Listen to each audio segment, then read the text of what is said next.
let's return to federal politics. With me is the Shadow Home Affairs and Immigration Minister, Jonathon Duniam.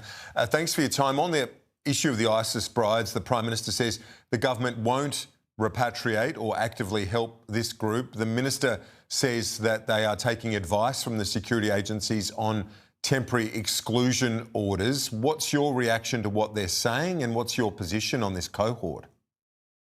Well, I'm sceptical of a government that has, for the period of time that they've been in government, turned a blind eye to matters ISIS brides. I mean, the Minister for Home Affairs was having secret meetings with third parties who wanted to facilitate the return of ISIS brides to Australia.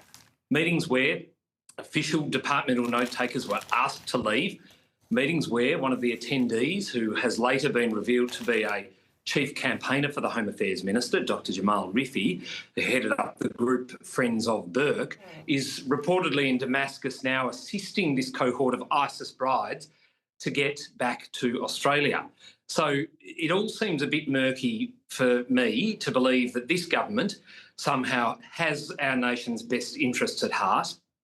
I'm concerned that the government is turning a blind eye. If they were serious about national security, they would have investigated and also put in place these temporary exclusion orders well before now, because the one thing we can't have is these people, ISIS brides, coming back to Australia when they present such a risk to our nation and its security. So you're saying explicitly they should be imposing those temporary exclusion orders to block them? Well, I would say that is exactly what a government should be doing. ISIS brides are no friends of Australia. They chose to go to Syria to join their husbands who are ISIS fighters. ISIS is a death cult. ISIS is a terrorist organisation, and prima facie they're doing something that is against the Australian interest and poses a risk to our national security and the safety of the people of our country. On that basis, yes, I do believe they should. And indeed, if the threshold is too high, then why not pick up the phone to the opposition? We need to alter the laws to protect our country. And if that means altering the laws to lower the threshold, then let us know, because we need to keep Australia safe. Don't pretend it's all out of your control. You're in the government. You should be able to make these decisions to protect our country. It's their number one job. And at this point in time, it strikes me that they're failing in doing just that. And you touched on the fact that there is an individual helping this group that is friends with the Minister. Are you suggesting the Minister is coordinating this behind the scenes? Is that your assertion, given his public comments would suggest otherwise? Well, what I would say is the Minister has some questions to answer here. Did the Minister know that Jamal Rifi was going to go to the Middle East to assist this cohort? Was this raised in the secret meeting where the note taker was asked to leave? Does the Minister know who's paying for these individuals' passports? Has there been any assistance or involvement on the part of the Australian government to support Dr Rifi in what he's doing now?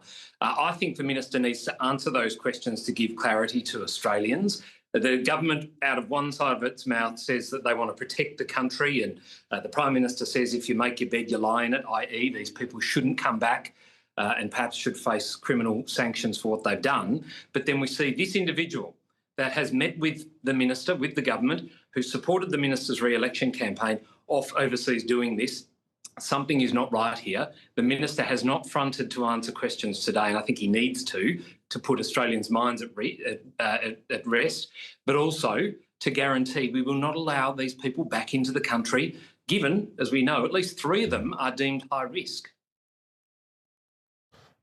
At least 3 deemed high risk. There are more than 20 children. What's your reaction, your response to those who say there needs to be a consideration for those, under the age of being able to choose what they were going to do, kids and some of them born there?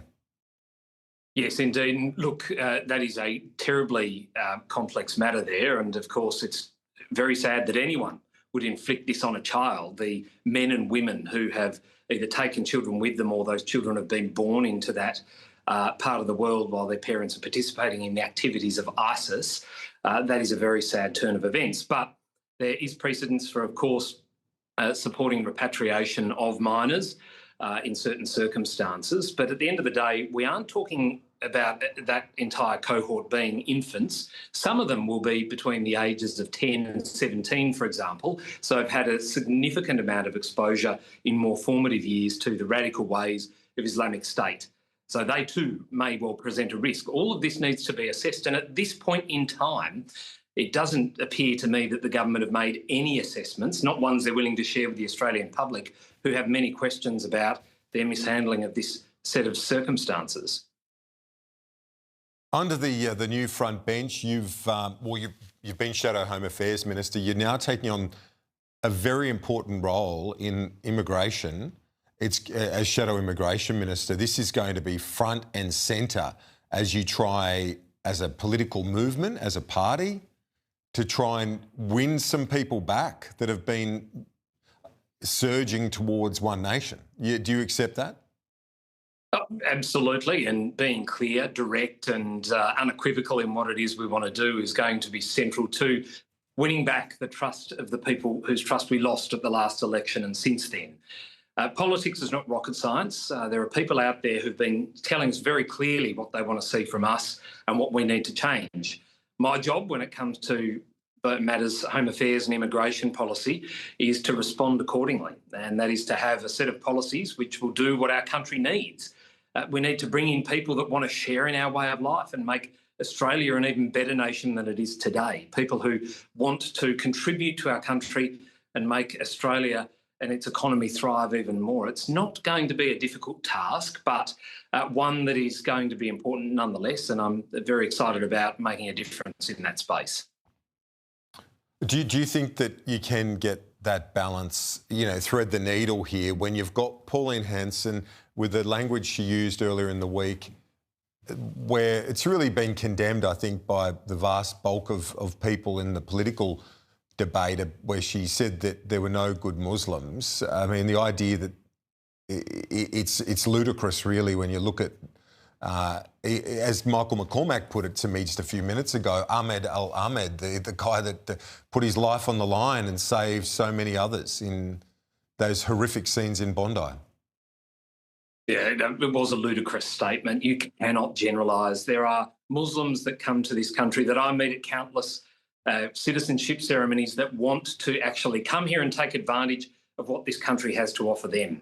And they want to respect the rule of law, the democracy. They want to accept that others will have a different view when it comes to their faiths and their beliefs. These people are not all bad, like Pauline Hanson says, and I frankly think she's been rightly condemned for making such a quip. It was a sad turn of events. But can we get the balance right? Yes, we can. At the end of the day, we have to do what's right for Australia, what is in this nation's interests. And the starting point for me is on need. What does this country need when it comes to the people we want to bring in? We need people with certain skill sets. We need them to go to certain locations in the country to fill labour and manpower holes. We need to be able to do things that actually will advance our country, grow our economy and help it thrive. And of course, as Angus Taylor and others have pointed out repeatedly, they need to do it in a way where they want to come and share in our way of life, respect our way of life and help Australia continue to be the wonderful nation it is today. Not undermine it, not hate it, but join in. Because if they're not going to come and be a part of what we need and share in our way of life and help us protect it, then, as has been said, we'll slam the door on them. They're not welcome here. And what, in relation to that, was that policy, the elements of it emerged earlier in the week under Susan Lee. Had you seen that? Was that something that had gone to Shadow Cabinet? And does it form the basis, where we're talking upwards of 30 regions across 13 countries that might be no-go zones for visas? Was that something you'd seen, and will it form the basis for your policy? Oh, look, there was a good body of work done prior to the terrible events of Bondi, and I'd worked very hard with Paul Scar, with Julie and Lisa, and with Susan and her office on developing a package, some of the parts of which were announced in our response to the Bondi terror event relating to hate preachers and deportation, resourcing of ASIO and AFP, etc. But in terms of the elements of that document that were released earlier this week, I understand that the former Leader's office had been doing some work I understand it's been well ventilated. Certain regions would be put on a blacklist and people banned from travel. It's not something I'd had a chance to read, digest, contribute to or make comment on. Indeed, it had never gone to shadow cabinet. It had never gone to leadership and it certainly hadn't gone to party room.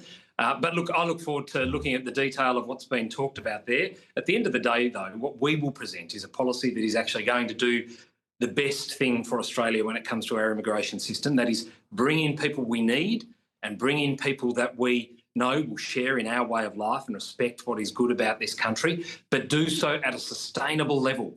Not endless numbers coming in willy-nilly, going wherever they want, doing whatever they want. It's got to be targeted toward making our country grow, our economy tick over and protect our way of life. Duniam, thanks, Shadow Home Affairs and Immigration Minister. Appreciate it. Thank you.